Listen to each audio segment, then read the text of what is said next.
What if the place Cain fled to after killing Abel wasn't just a barren wilderness, but a hidden realm beyond human understanding?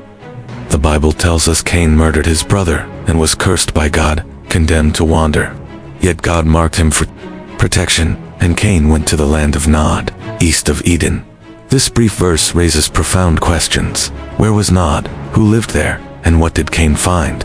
Could it have been more than a physical location, perhaps a spiritual dimension, a realm for exiles, separated from God?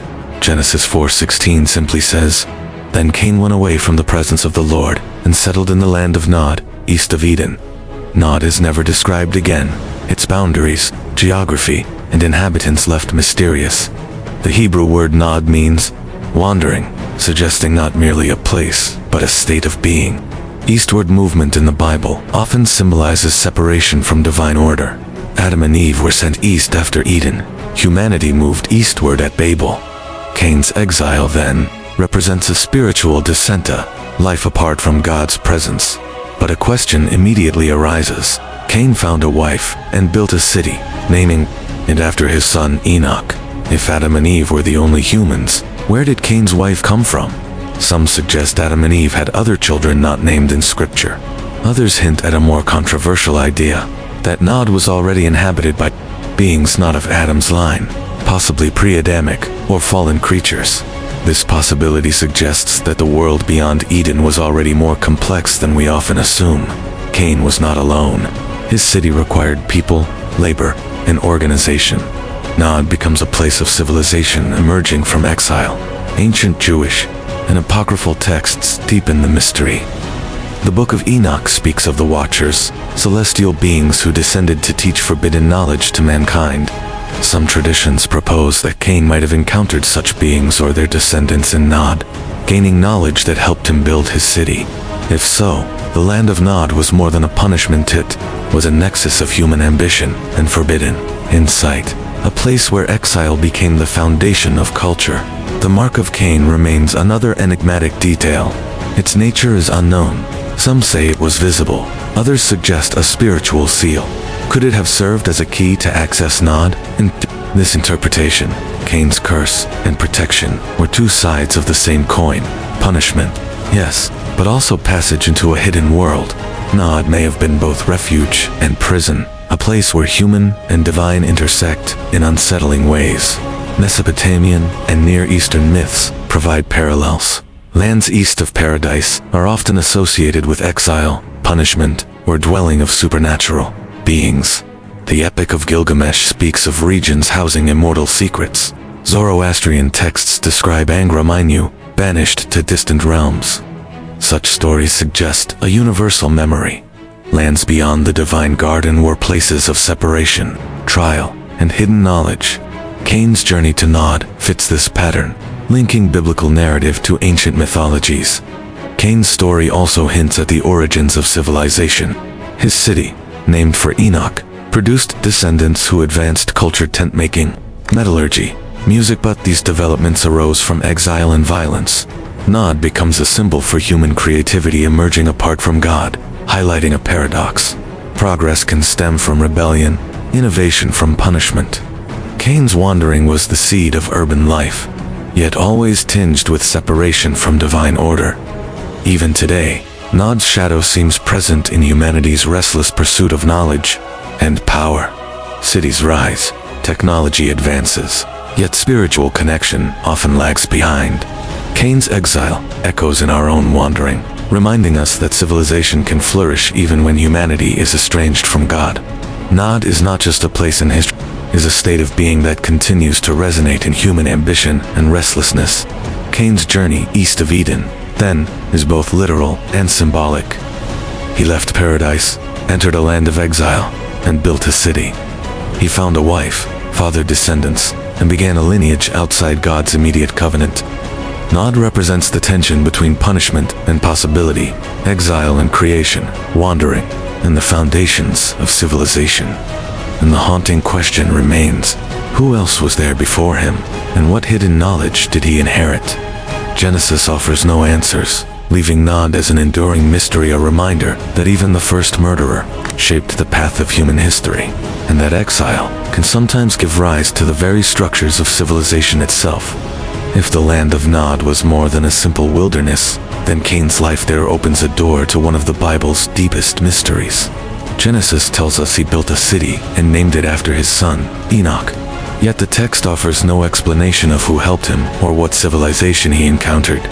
How does a cursed wanderer construct permanence where none should exist? The answer may lie in the unseen layers of the ancient world, where humans, spirits, and divine beings intersect. Nod might not have been empty at all. It could have been a realm already inhabited by others, waiting for Cain's arrival. One of the most puzzling questions involves Cain's family. Genesis 4:17 states simply, "Cain knew his wife, and she conceived and bore Enoch." If humanity began only with Adam and Eve, who was this woman? Some interpretations suggest she was a sister or niece, born but unnamed. Yet other ancient sources hint at something more remarkable, that Nod may have been home to pre-Adamic beings, fallen or exiled creatures who lived apart from God's favor. These beings could have provided Cain with a partner and the resources to establish a city, bridging his cursed line with a population already existing outside Eden. Apocryphal and mystical traditions deepen the intrigue. The Book of Jubilees and early rabbinic commentaries describe realms for exiles and fallen ones, places where those who broke divine law could dwell. Some suggest that Nod was such a realm, a space between the human and spiritual worlds. Cain, marked by God, may have been drawn there not only for punishment, but because he could survive where others could not. His mark might have acted as a seal or key, allowing him entry into a dimension inaccessible to ordinary humans. In this sense, Nod was not merely land. It was a liminal state, a bridge between man and the forbidden knowledge of pre-human realms. The city Cain built, named after Enoch, is the first city mentioned in the Bible. Its existence hints at human civilization arising from exile, rather than Eden. From this line, the Bible traces figures who advance culture: Jubal, the father of music; Tubal-Cain, the master of metallurgy, and others. Civilization, then, is born not in the purity of Eden, but in the shadow of human rebellion. Nod represents a paradox, a cursed place that becomes the cradle of innovation. Cain's wandering, once a punishment, transforms into the first human endeavor to shape the world outside divine order. The land of Nod also offers a window into ancient cosmology. Many cultures depict regions east of paradise as lands of exile or punishment. Mesopotamian myths speak of distant realms inhabited by spirits and giants. The Epic of Gilgamesh tells of lands far to the east, housing immortal beings and hidden knowledge. Zoroastrian texts describe Angra-Mainyu, the destructive spirit banished to remote territories. Nod fits this pattern, a liminal space where the human, divine, and supernatural converge. Cain's journey east mirrors these myths, suggesting a shared memory across ancient civilizations. Exile is not mere absence, but a profound encounter with hidden realities. The mark of Cain further complicates the story. Its exact nature remains a mystery, but its purpose was clear: protection. Some traditions describe it as a visible sign, others as a spiritual aura. If Nod was inhabited by beings both human and divine, Cain's mark may have been essential for survival. It could have acted as a safeguard against hostile entities, allowing him to walk safely among those who otherwise might have destroyed him. In this sense, the curse and the mark are inseparable. Exile is the punishment, but the mark provides the means to endure. Cain's descendants in Nod continue the paradox of exile and civilization. The Bible traces their line as innovators, artists, and builders, yet also as bearers of violence and vengeance. Lamech, a later descendant, boasts of killing a man and declares a vengeance far greater than that upon Cain.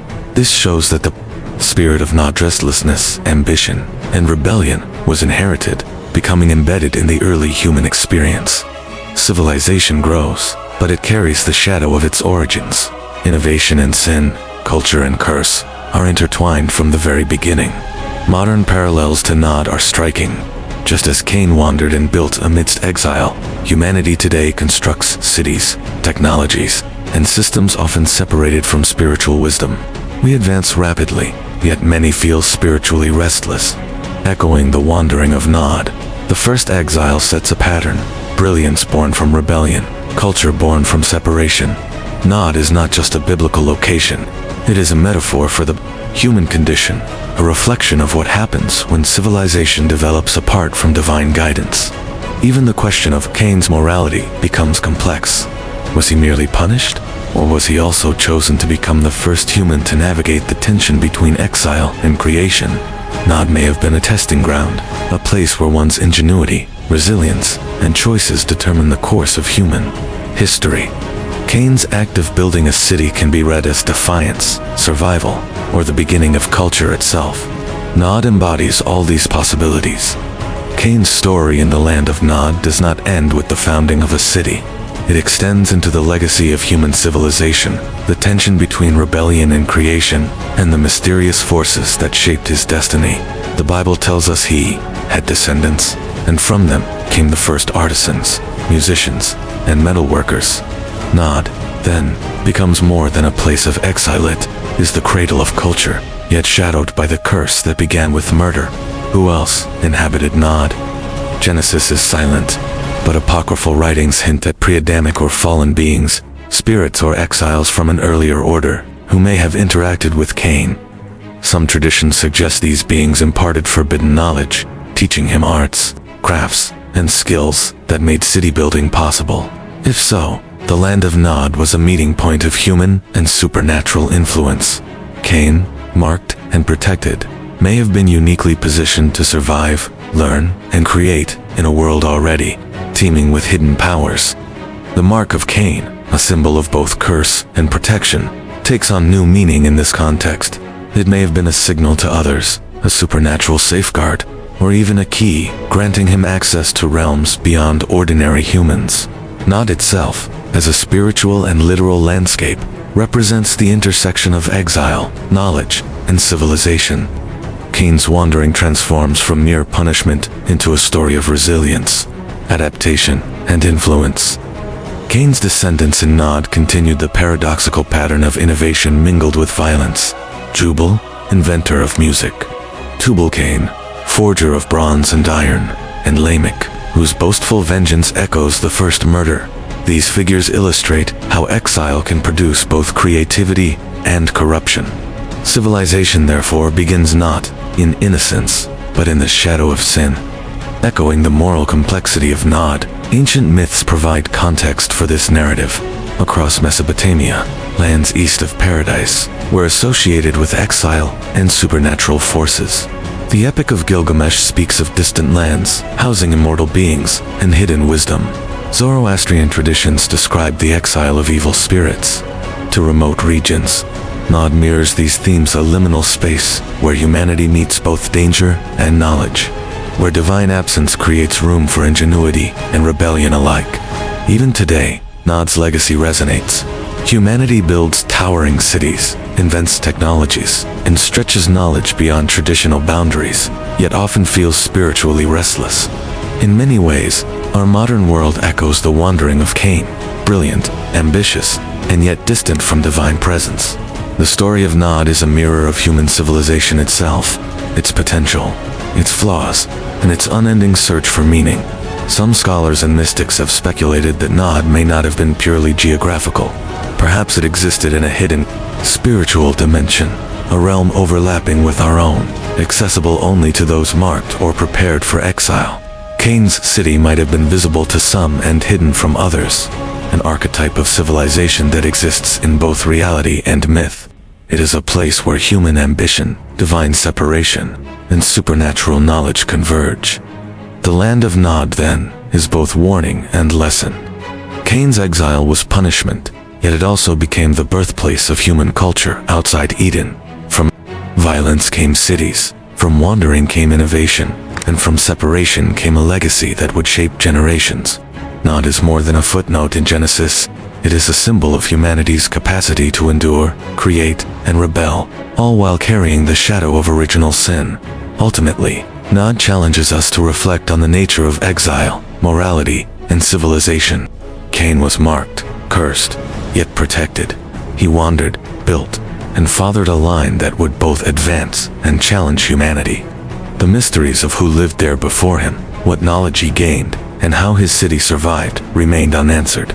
Nod is a land of both punishment and possibility, a place where the first murderer became the first architect, and where exile transformed into enduring human influence. And so, the land of Nod remains an enigma. It teaches that exile is not merely absence, but a crucible for creativity. That rebellion can produce culture, and that human destiny unfolds in places both hidden and revealed.